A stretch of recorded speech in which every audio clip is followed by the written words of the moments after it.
Hey you cheeked up chaps, and welcome back to another episode of 90 Day Fiancé The Last Resort. This week is episode 15. Now last week they went out to the bar, so you know a lot of drama ensued. Stacy and Florian got into it because Darcy went and told Stacy that Florian left with some chick from a bar. And Jasmine had a conversation with Gino about having an open marriage. So everybody right now is in shambles. Now you know, since there was a lot of drama last week, this episode had a lot of therapy, a lot of talking. So I'm gonna get through this pretty quickly, especially the beginning part. They start off from the last episode. Jasmine's still sitting outside crying, and she's just saying she did not mean to hurt Gino, and she just does not know what to do. Then they follow up with Julia finally finding Gino after running around the entire bar, and she just goes into defending Jasmine, saying that she never cheated, that they never had any type of physical contact. And by Julia's account, kissing is not even cheating, so I don't know if we want to really listen to Julia. But Julia keeps just trying to tell Gino that Jasmine never cheated, she's not in the wrong, that he just needs to go and listen to her. And Gino is pretty much just shut down. Gino says he thought things were going good there for a minute. You lying. But now hearing about this guy, it feels like she went and started a relationship with somebody before they even got to the retreat. So now he just feels betrayed. Well, anyway, But they get everybody gathered up to get in the vans and get home, and everybody is slizzard. And the girls are all on 100. Sophie has already been going off about Stacy and Florian, but now that Jasmine comes over and tells them her situation, she's going off even more, being like, fuck the men, we don't need these men, I'm tired of the men. And Jasmine just starts crying, and she goes to Darcy and she's like, I would have never cheated on Gino. Do I look like a cheater? Are there certain characteristics to a cheater?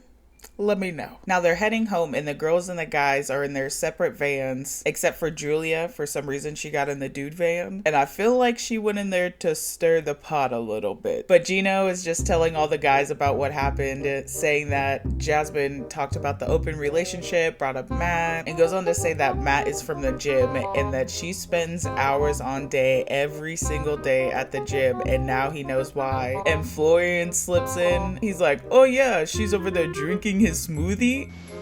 And from here, it just goes downhill. People keep just amping up this Matt conversation. Florian is joking about her drinking smoothies, and Julia jumps in and is like, you know, I got on a call with him, so I got to meet him. And now everybody's like, what? What did he look like? Was he cute? And she's like, oh, he was very handsome. He was muscly. He had big muscles. And Josh is like, oh, they could have been bigger than mine though, huh? She's like, no, even bigger. Oh, and he had hair. But Rob just shuts it down. He's like, listen, man, Gino has already said he doesn't even want to know about this guy, so can you guys stop? And honestly, I kind of feel like Gino kind of deserves this a little bit. You haven't been wanting to give your wife attention, and now there's somebody else willing to do it, and now you scared?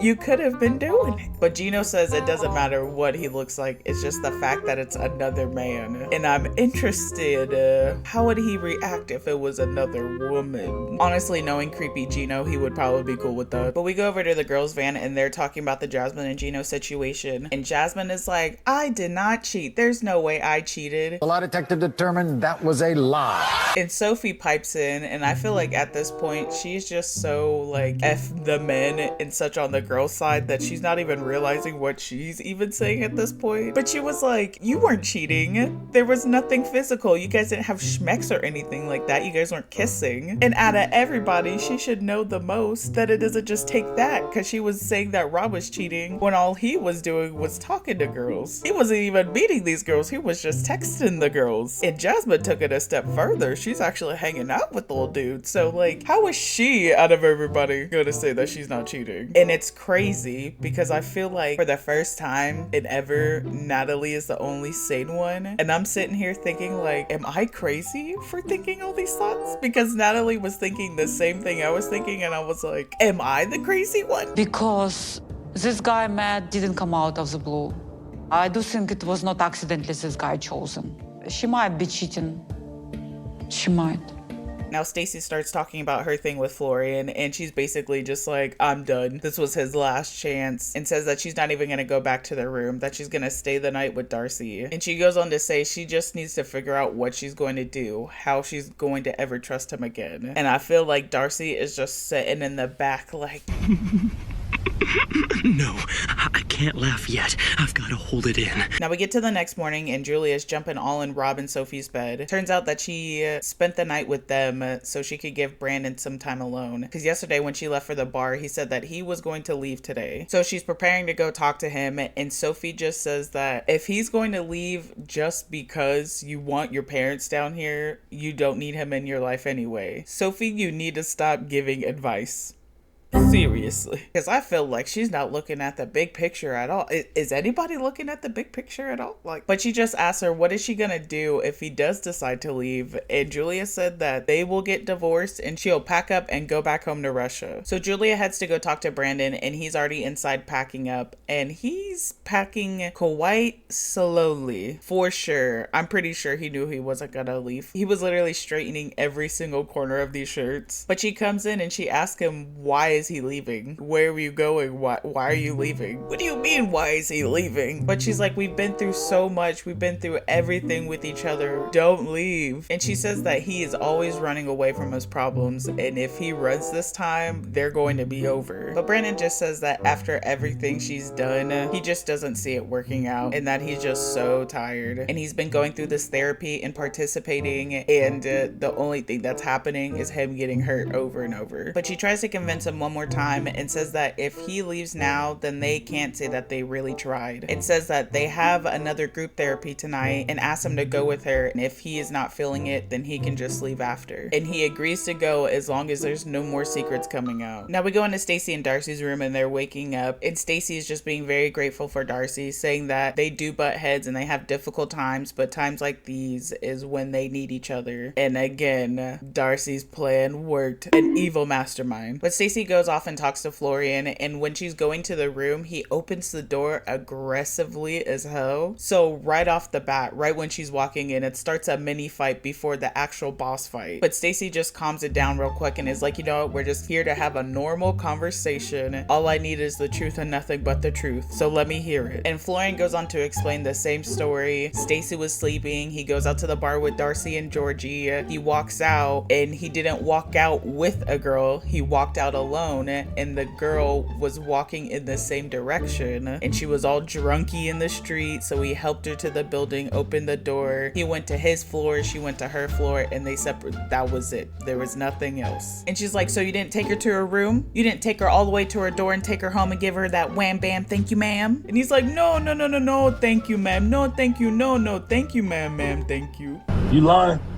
Yeah. And Stacey goes on to say, I know you're chivalrous and like to help damsels in distress, but where were you when I was sick and recovering? I would like to be that damsel in distress sometimes. What am I supposed to think when you're going out late, your location is off? How am I even supposed to trust you? You're doing the same patterns that you were doing when you last cheated. Now Florian goes on to say, which I feel like he should have said to Stacey, but he said in his talking head that he understands that he messed up and that he has spent all this time building up this trust with her, and now it's just like crumbling down, and he doesn't know what to do. And again, if this was Darcy's plan this whole time, she is wrong as fuck for that. But Stacey just goes on to ask him, how would you feel if the roles were reversed? What if I was walking around late with some dude? And he's like, I get it, Stace. So she just tells him when they try to have these kinds of conversations to stop being so aggressive and defensive, because when he's just yip yapping, yelling, it's just going in one ear and out the other. And he's like, it's my culture, it's who I am, that's me as a person. And she's like, well, if you want me to be soft with you, you need to be soft with me. And he goes on to apologize, but he adds the little but in there saying, I'm sorry, but Darcy is lying. And Stacey's like, can you please just apologize without the but in there? And he's just like, I'm sorry. And she knows the last time was the last time, but they're here to work on it. So she's giving him one last time. Now we go to Gino and Jasmine's room, and Gino is still just shook by the info that he got. He goes on to say that her having an emotional connection with Matt instead of him is such a slap in the face. And honestly, that made me cackle. Are you serious right now? You can't blame anything that happened or is happening on her. But Jasmine sits down and just asks him, are they going to the last group therapy? And he just starts milking it. He's like, you know, you broke my heart, Jasmine. We've been together like, what, 4 years? How could you do this to me, Jasmine? Oh, Oh, Gino, I love you. I never meant to hurt you. That's why I was trying to be honest about Matt. But yeah, you broke my freaking heart. And Gino thinks that she's doing all of this on purpose, all this open marriage stuff, because she knows it would be hard for him to leave. And something that I did not think was going to happen, he tells her, I have some questions for you before I consider the open marriage. So he started considering it now? He's like, who is this guy? How did you meet him? Where's he from? Who sent him? Who sent him to bang my wife? But she goes on to explain pretty much all the same stuff. It's Matt from the gym, same age, hot, has hair, and that they just hang out at this cafe in front of the gym. She's never gone back home with him or anything like that. You lying? Yeah. And he even straight up asks, is he handsome? Gay! And she's like, you know what? You're gonna see him anyway, so yeah, he's fine as fuck, okay? But tells him not to worry, that she's not attracted to him, and she's not in love with him or anything. He's attractive, but she's not attracted to him. But Gino goes on to ask her, what if I get a beautiful lady for myself? What if I get a beautiful lady on my arm? And she straight up is like, well, this is for the both of us. This isn't just for me, this is for us. We could do this together. Oh, baby, I don't give any tips in Panama. You know, if it's a good waitress, you would tip about 15%, let's say. She was good. I'm just saying, You have something with the waitress. What? Jasmine would run him over with a car, okay? What? There's no goddamn way she would have let that happen. And goes on to say, we're the center of the universe. It's us. We're the nucleus. And all these people around us, these peasants, they're just accessories, our little playthings. It's just me and you, baby. But Gina was for sure that she's gonna end up building a bond with this dude and flying off with him. So he's like, you know what? I need to think about it. So, I'm gonna go think about it.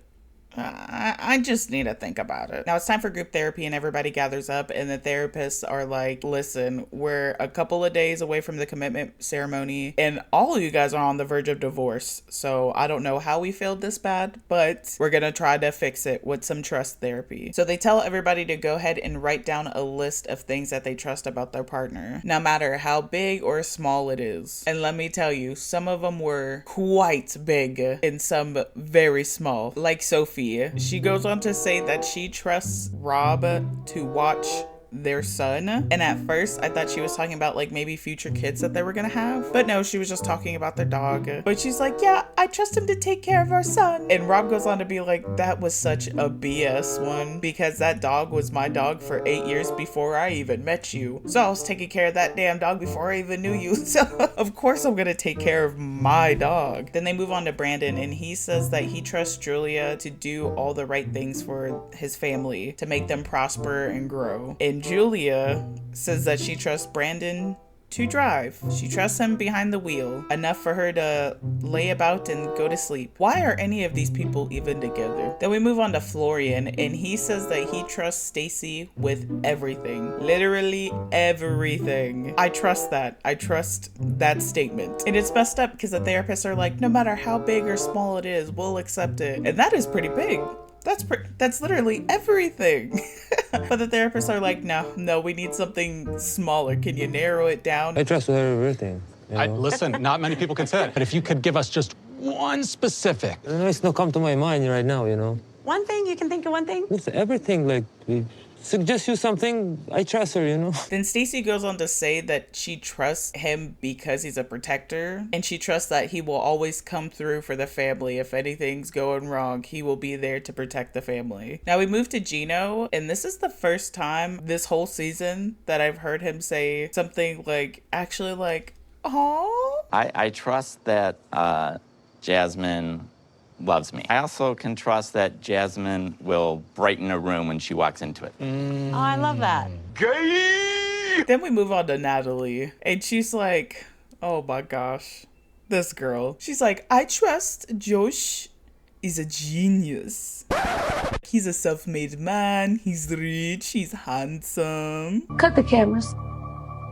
Now they move on to the bandages portion. They basically say bandages are there to heal wounds and they want them to write a list of bandages. Basically, whatever problem you have, what do you think you guys can do to solve it? They start with Stacy and Florian and they say they have an issue with communication and what they want to work on is just talking to each other, giving each other more eye contact and just fix their tone up a little bit. Then they go on to Josh and Natalie and their problem was disrespect. And I like how Josh tried to make it seem like it was both of them saying crazy things to each other instead of just her saying all the crazy stuff. So, but he's like, yeah, we say very disrespectful things to each other. So we need a safe word for when we get out of control. So they literally have to have a safe word in their arguments. Their shit gets so heated and so kinked up, they have to have a fucking safe word. She likes it dirty. She's a dirty girl. And their safe word is infinity. I believe that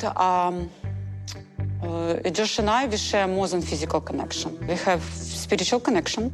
Infinity, it's a sign of death and reborn. Wizards use the sign in their magic books. But the therapist asked them, so both of you guys wrote that down? And you know the producers were looking over each other's backs being like, all right, ask him about this. They were the only people they really engaged with in this portion. But they're like, is that all you guys wrote down? Did you guys come up with that together? And Natalie just starts smiling and they're like, oh, we got you. Come on, tell us what you need. And she brings up the apartment thing again, being like, we've been together for 3 years. I've never seen when you leave, Josh. You need to bring me to your house, Josh. And they're like, yeah, Josh, take her to your place. What's the holdup? What are you doing? It's been 3 years. And Josh explains himself for the billionth time. This bitch is crazy. I'm not bringing around my family when she keeps acting like this. Does nobody hear me? And he goes on to say that he did promise her that he would take her to his place if they finished this retreat and that they are making steps forward, but somehow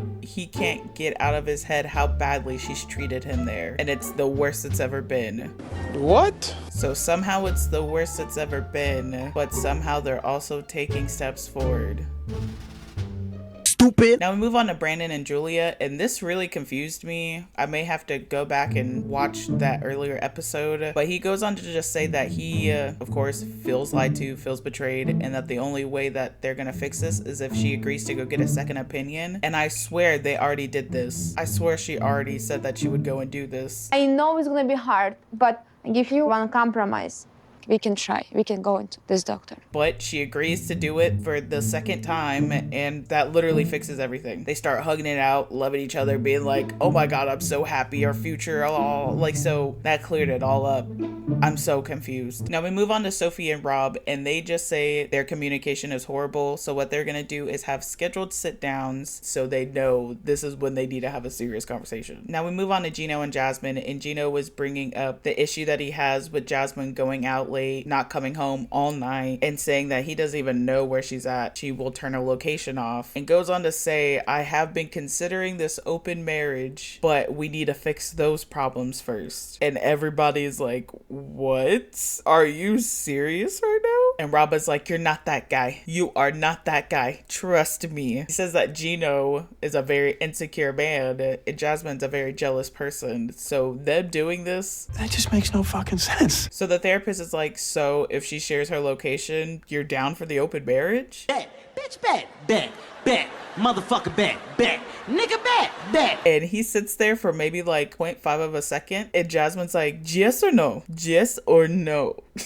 She needs that answer today. But they cut it off right there. He doesn't give his answer. And that was the end of this week's episode. And I apologize if I went through that so quickly. This may be a shorter video than I'm used to doing, but it was a bunch of yapping about all the stuff that we already all know. They came in having a conversation being like, I'm sure the producers make them do it, come in and be like, recap literally everything that just happened 5 minutes ago. Do it. Anytime they would transition over, it was like, all right, so now I'm going to explain what just happened in the last scene, and now we're talking about it. So I cut out all that them bits. I didn't want to talk about all that stuff because you guys already know what's happening. So I'm sorry if it is shorter than usual, more boring than usual. I'm hoping next week's episode is more fruitful. We have more therapy, and they say it's their last therapy.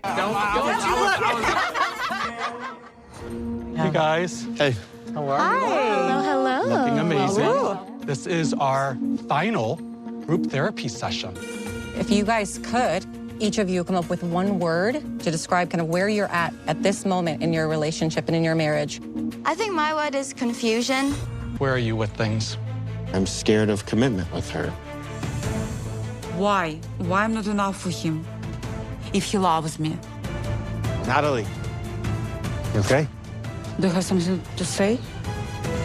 I know I've said this probably like 20 other times, but I'm pretty sure we're close to the end now. Now, if you guys want to come back and watch these marriages fail with me, go ahead and hit that like and subscribe because I will be here next week. But as always, thank you guys for coming and watching. It's always appreciated. You guys have a beautiful day. Bye.